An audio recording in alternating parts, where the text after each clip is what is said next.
విజయనగరం పాత బస్టాండ్ వద్ద ఉన్న శ్రీ శతకోటి సూర్యతేజ దుర్గామాత ఆలయంలో ఆషాఢమాస పూజలు విశేషంగా జరుగుతున్నాయి.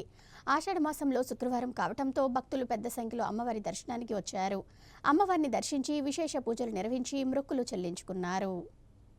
విజయనగరం పాత బస్టాండ్ వద్ద వలసిన శ్రీ శతకోటి సూర్యతేజ దుర్గామాత ఆలయంలో ఆషాఢమాస పూజలు విశేషంగా కొనసాగుతున్నాయి. ఆలయ ధర్మకర్త ఎం శ్రీనివాసరావు సారథ్యంలో పూజా కార్యక్రమాలు కొనసాగుతున్నాయి. ఆషాఢమాసం శుక్రవారం కావటంతో భక్తులు అమ్మవారిని దర్శించుకుని పూజలు చేసేందుకు పెద్ద సంఖ్యలో తరలివచ్చారు. అమ్మవారిని దర్శించుకుని కుంకుమ పూజలు చేసి మొక్కులు చెల్లించుకున్నారు. అమ్మవారిని ఆలయ పూజారి ఎల్లారావు ఆధ్వర్యంలో వివిధ రకాల కూరగాయలతో అత్యంత సుందరంగా అలంకరణ చేశారు. శాకాంబరి దేవిగా దుర్గా అమ్మవారు భక్తులకు దర్శనమిచ్చారు.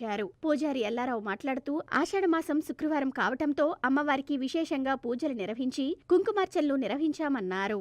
ఇక్కడ నేటికి శ్రీ శ్రీ శతకోటి సూర్య తేజ దుర్గామాత ఆలయం. ఇందులో ఈ ఆషాఢమాసం సందర్భంగా అమ్మవారు శాకాంబరి దేవిగా అలంకరించి ప్రత్యేకమైన ఈరోజు శుక్రవారం పర్వదినమన్న పూజ చేయడం జరిగింది. ఇది పూర్వం నుంచి వచ్చిన ఆచారం కనుక ఈ మనకు ప్రజల క్షేమం కోసం, సమస్త పాడి పంటల పండడం కోసం ఈ కార్యక్రమం నిర్వర్తించాము. ఇది 3వ వార్షికోత్సవంగా మేము నిర్ణయించాము. శ్రీ మొదలు సూర్యరావు గారు అయిన కీర్తిశేషులు అయిన మొదలి సూర్యరావు గారు, ఆయన ఈ గుడి ఆలయ ధర్మకర్త.